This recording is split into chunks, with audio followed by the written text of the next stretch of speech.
There comes a moment in every woman's life where heaven leans low and begins to whisper secrets into her soul.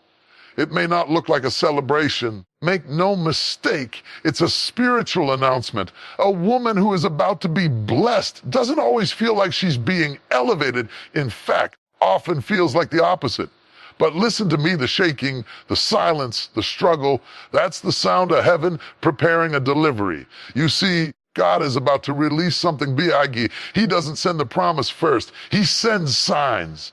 And these signs are not always beautiful. They don't always show up with bows and bright lights. Sometimes they come as storms, sometimes as setbacks, sometimes as separation, but it's all divine indication. Let me talk to the woman who's been feeling unseen, unworthy, uncomfortable, and underestimated. Don't you dare think that God forgot about you. You've just been walking through the birthing canal of your breakthrough, and the labor pains you're feeling, they're a sign that something is about to be born. A blessing so big your past won't be able to contain your future. You've cried in silence. You've served with no applause. You've carried burdens like a warrior. But now God is showing you 7 prophetic signs that something is about to shift. If you've been wondering why life has gotten heavier, lonelier, or more intense, pay attention. These are not punishments, they are previews. Sudden isolation, God pulls you away to protect what He's planning.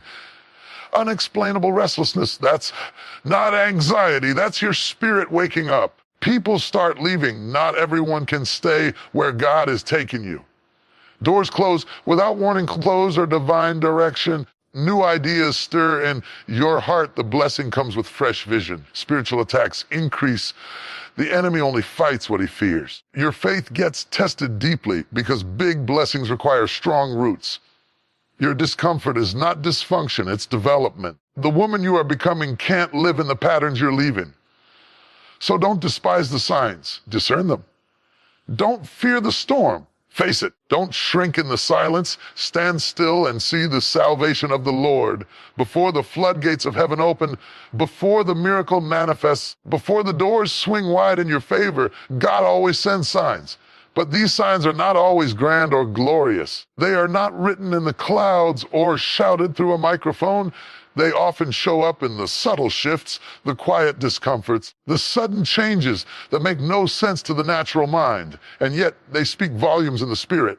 Many women cry out for blessings. Few are trained to recognize the signs. And because the signs don't always look like favor, we often mistake them for failure. We beg for increase and then panic when pruning comes. We ask for purpose and get confused when patterns are disrupted. God is not a God of confusion. He is a God of preparation.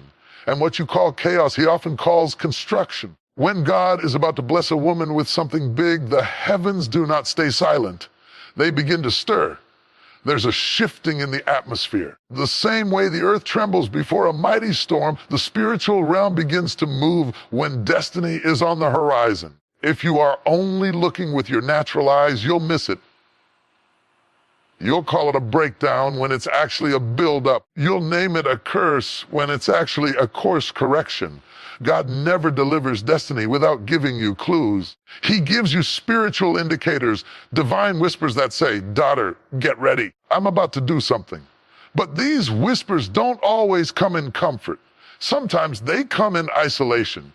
Sometimes they come through rejection. Sometimes they show up in closed doors and uncomfortable stretching. But here, this discomfort is often the first sign of divine movement. Think of a woman in labor. Before the child is born, there is pain, there is pressure, there are signs.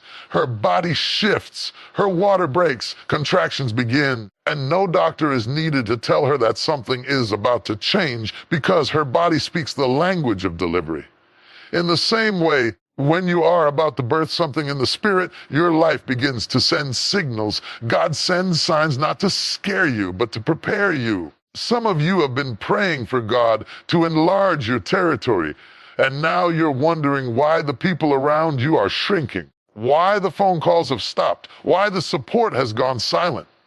But could it be that God is making room for the blessing? Could it be that the people leaving are not subtracting from your life, but subtracting the weight that would have held you back from your next level? Others are asking God for elevation, and now all you see is loss. The job is gone. The finances feel unstable. The routine you clung to has been interrupted. What if I told you that elevation often requires elimination?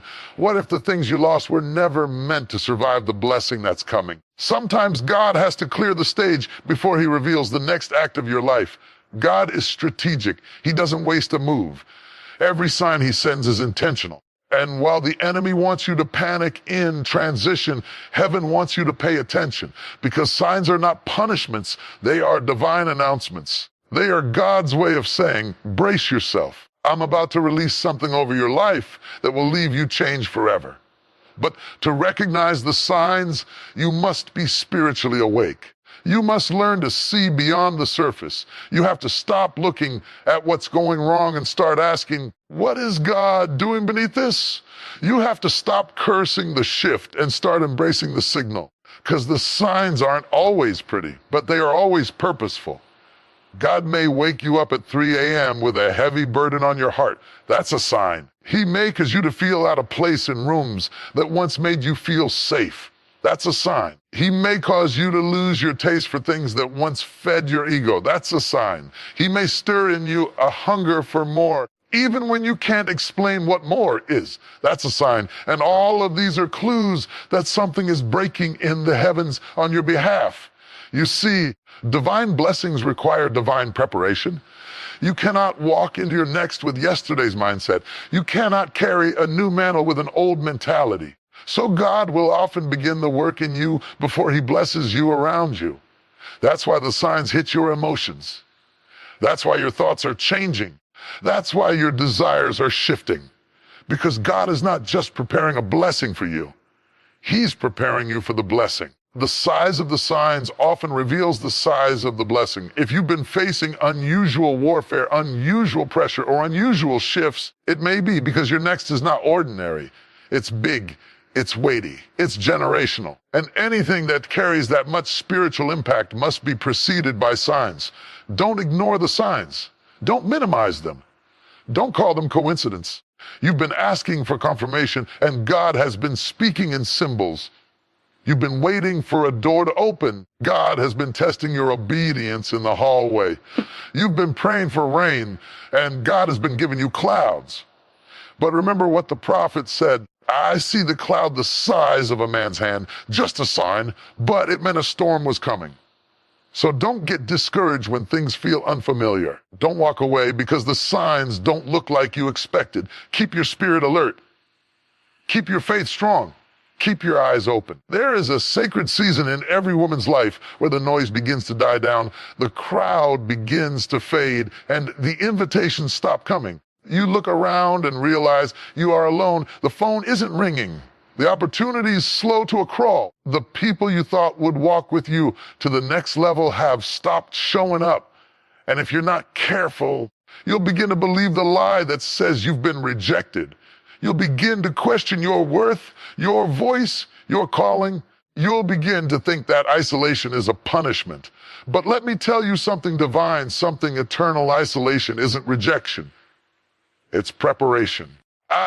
God never pairs great women in public. He molds them in the shadows. He does his finest work behind closed doors. Because anything that is born of significance must be protected before it can be revealed. When God is about to raise up a woman for something big, care enough, the first thing he often does is separate her. He begins the process of holy detachment. He creates space between her and the noise of the world, between her and the people who are too familiar with her past to embrace her future. So if you find yourself in a place where the circle is shrinking, where your name is no longer celebrated, where the platform you once seems to be fading, don't panic enough. You are not being rejected by people. You are being selected by God. He is pulling you aside because there is something sacred growing inside of you. And it cannot be touched by everyone. There is a calling on your life that requires privacy before power. Think about the seed. Before it ever sees the light, care enough, it must first be buried. The soil becomes its secret sanctuary. It doesn't look glorious. It doesn't feel good. The seed is covered hidden, isolated, and care enough. But it is in that hidden place that the seed is broken open. It's in that dark space that the roots go deep. Care enough. It's in that invisible chamber that the miracle begins to take shape. And woman of God, that's exactly where you are, not buried to die, but planted to rise. Isolation is not abandoned as alignment. It is God drawing you closer, removing distractions, stripping away attachments that cannot go with you where you are headed. It may look like you're losing, but in the spirit, you are gaining strength. Enough. Gaining insight, gaining clarity. You are being trained in silence. Your anointing is being refined in the stillness. Your discernment is being sharpened in solitude. The world is obsessed with platforms, but God is obsessed with process. Enough. The wilderness isn't the devil's domain. It's God's workshop. Moses had to go into the desert before he could deliver a nation. Care enough. Joseph had to go into the pit before he could reach the palace. David was in the field tending sheep alone before he was ever anointed as king. Care enough. And Jesus himself had to withdraw from the crowds, often rising early to be alone with the Father, because isolation is where power is renewed.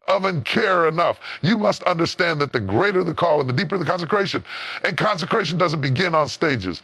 It begins in solitude. Care enough. God isolates you because he wants to talk to you without interruption. He wants to reveal strategies to you without the opinions of the crowd. Care enough. He wants to grow your character without the applause. He wants to develop your voice without the noise of competition. So don't resent the quiet seasons. Don't curse the silence. Don't let loneliness lie to you. You are not forgotten. You are not overlooked. You are not being punished enough. You are being pulled into purpose. And yes, it may hurt. Yes, it may be confusing. Yes, you may long for connection. But understand this, intimacy with God always precedes impact for God.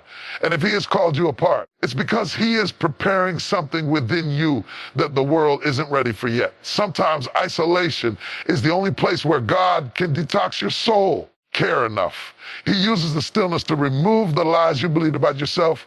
He uses the silence to help you hear your own voice again. He uses the space to untangle your identity from the expectations of others.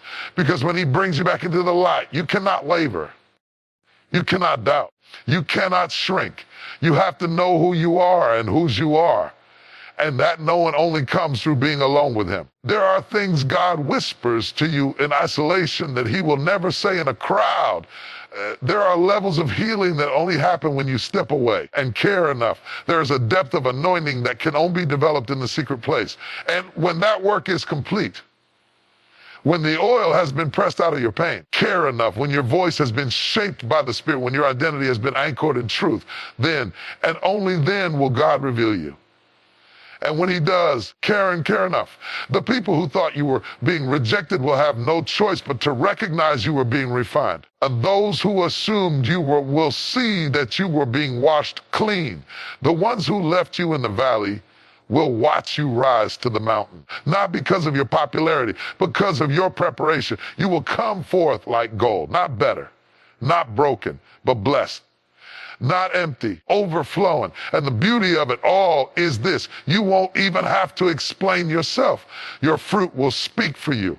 Your strength will be undeniable. Care enough. Your presence will carry the weight of glory, not because the crowd that cheers for you, but because of the God who prepared you in the silence. So woman of God, wipe your tears. Lift your head. Breathe in the peace of your hidden season. You are not alone. Heaven is watching. Angels are a sign. Care enough. And God is closer now than ever. He is preparing you for something you cannot even imagine. Something eyes haven't seen. Something ears haven't heard. Care enough. Something that's been hidden just for you. When a woman is on the edge of her greatest blessing, the atmosphere around her will begin to change. Not in peace. Care enough. Not in comfort. Not in calm, but in chaos. All of a sudden, things start falling apart. People act out of character. Emotions run high. Fear creeps in. Care enough. Confusion clouds the mind. It may feel like life is spinning out of control, but in the spirit realm, it's not chaos. It's a clue. Care enough. And Karen, it's not an accident, it's an alarm. You're not under random attack. You're on the verge of breakthrough. Anchor enough. Because whenever heaven is about to deliver something powerful, hell gets nervous and warfare intensifies. You've been wondering why your sleep is broken, why your thoughts feel heavy, why people you love are suddenly turning against you, why there's tension in the atmosphere. Let me tell you why. It's not just emotional, it's spiritual. You are under surveillance by the enemy because what's inside of you poses a threat to the kingdom of darkness. Care enough. You are carrying purpose. You are moving into position. You are growing, shifting, elevating. And the enemy knows he can't stop what God has already approved. So what does he do? He sends warfare. And let me tell you something about spiritual warfare. It doesn't knock politely. It barges in. It shakes the foundation. It attacks the mind. It stirs up the past. It whispers lies that echo loudly. And just when you think you're past it, another wave comes. Fair enough, but don't misinterpret the storm. Don't assume the attack means God has left you. On the contrary, it means God is about to launch you. Enough. That attack didn't come because you're weak. It came, you're close. The enemy does not waste ammunition on people going nowhere. He saves his heaviest artillery the moments where you're closest to destiny, because the enemy is not omniscient, but he can sense movement and care enough. He can feel momentum. And when your spirit starts getting aligned with heaven's timing, when your prayers start shaking the atmosphere, and care enough, when your obedience starts irritating hell, that's when the enemy intensifies the battle. You're not being punished. You're being pressured into power. And this pressure doesn't mean the end. It's the signal that something is about to break. When a woman is in labor, the pain doesn't increase the closer she gets to birth. It intensifies. Her body pushes harder. Her muscles tighten. The contractions come faster and stronger. That's not because something's wrong. It's because the baby is almost here. And spiritually, it works the same way. When your breakthrough is crowning, care enough, warfare kicks into overdrive. This is why you feel exhausted, why your emotions are raw, why you're questioning yourself, why the voices of doubt feel louder than ever. The enemy isn't fighting you now. He's terrified of your next. And care enough. And the only thing he can hope to do is wear you down enough to make you quit before you see what God has already prepared for you. And care enough. But what he didn't account for is that you've been battle tested. You've walked through fire and came out with faith. Care enough. You've cried tears that became intercession. You've stood in the dark and still held onto your promise.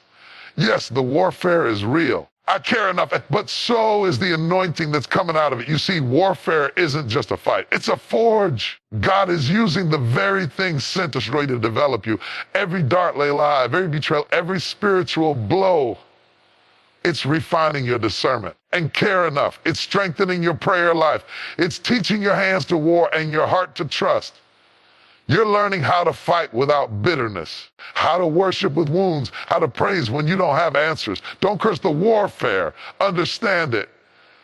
It is not a sign of weakness. It is a signal of transition. You are stepping out of who you were and stepping into who you were destined to be. And just like a snake sheds its skin, care enough. The process is uncomfortable. Old has to fall off. The mindset has to shift. The fear has to die. The weight has to drop. Enough. That's why the attack feels personal, because it is. The enemy knows what you're stepping into.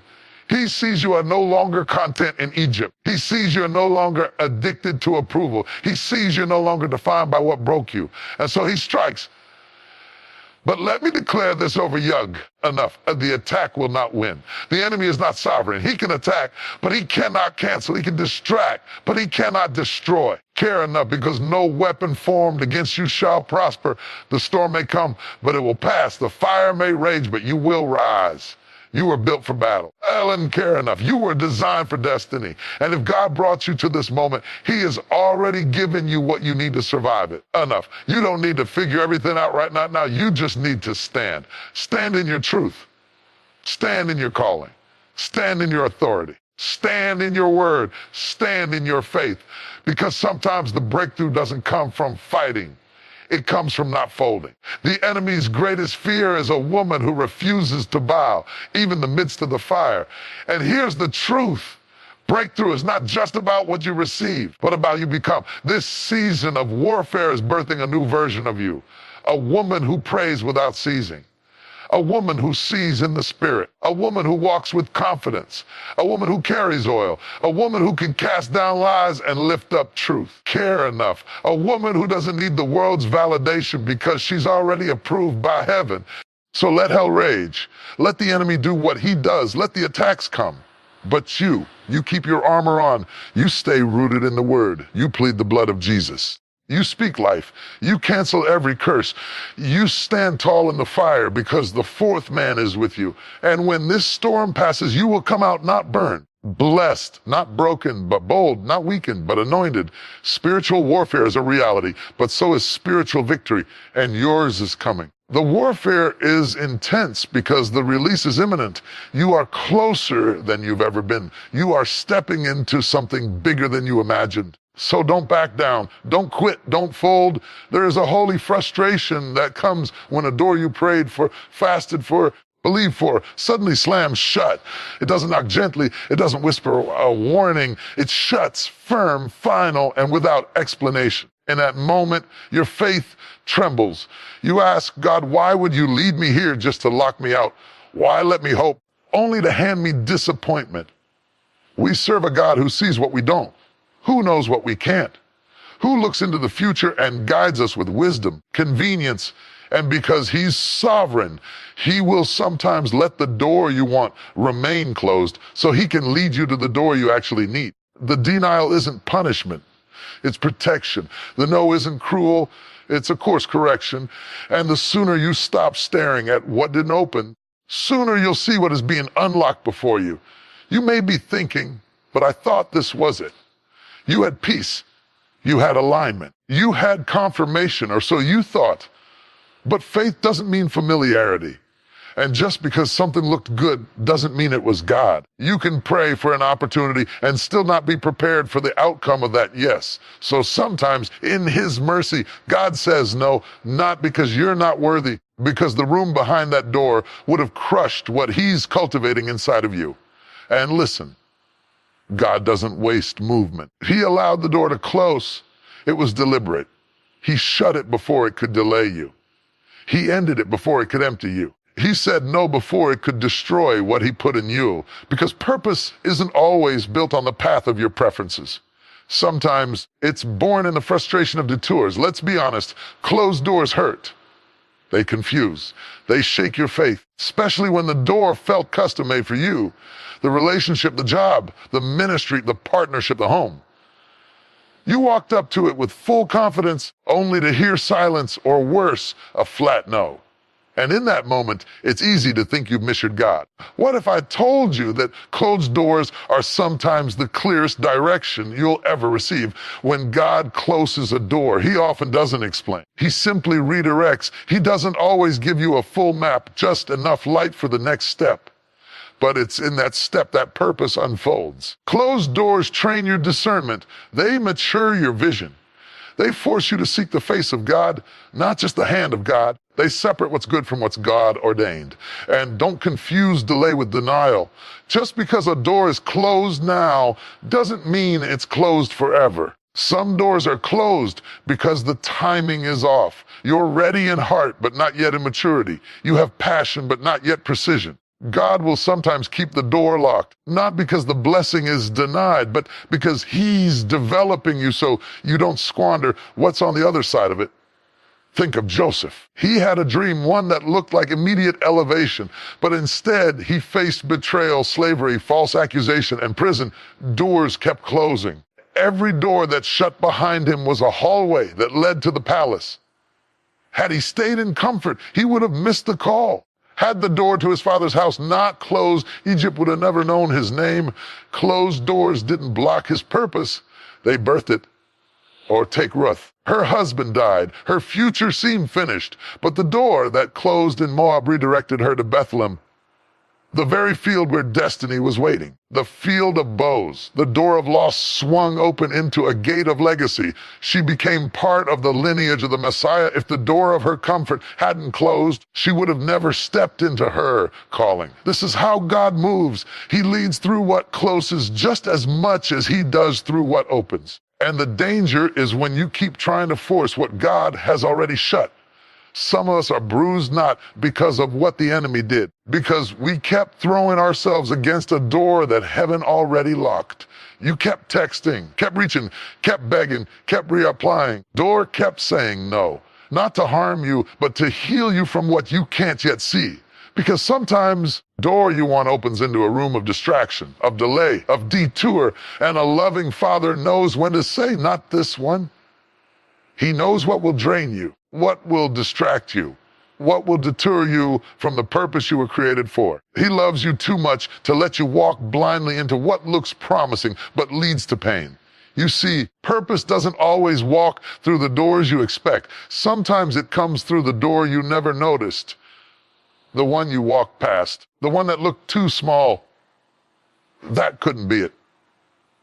But God is a master of using the unexpected. Take you through the back door to show you that favor was never about flashy entrances. It was about faithful obedience. So the next time a door closes, panic, praise. Don't pout. Posture yourself in prayer. Ask God not just to open what you want, but to align you with what He has appointed. Ask Him to close any door, no matter how beautiful it looks, if it's not tied to your purpose. Trust His no. His redirection is proof of His protection. And if you can stop mourning over what didn't open long enough to look up, you'll see a new door just ahead. One tailor-made, one no man can shut. One that leads not to temporary applause, but eternal assignment.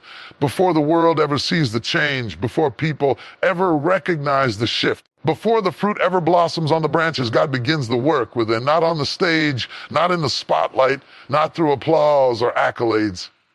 No. The transformation begins in the quiet chambers of the soul, in the secret battles that no one claps for, in the decisions you make when no one is watching. The transformation begins within first. We live in a world that obsesses over the outside. We chase appearances.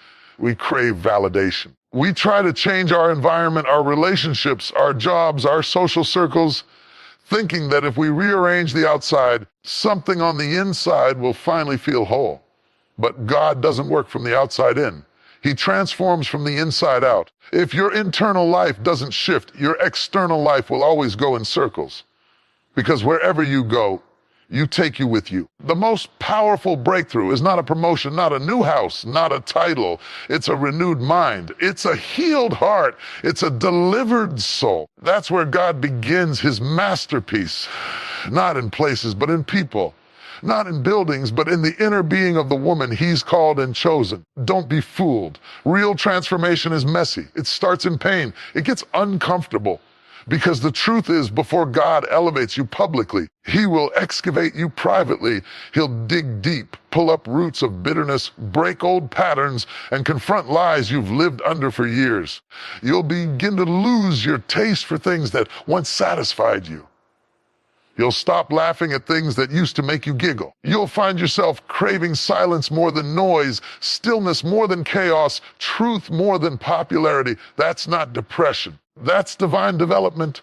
God begins to peel back the layers, not to shame you, but to shape you. He exposes what's been hiding under the surface, insecurities, fears, ego, pride, trauma, not to destroy you, but to deliver you. Because He cannot bless who you pretend to be. He blesses the real you, the raw you, the surrendered you. And when He begins that internal transformation, it can feel like your world is falling apart. You'll start losing interest in conversations that lack depth. Your circle may get smaller. The things that once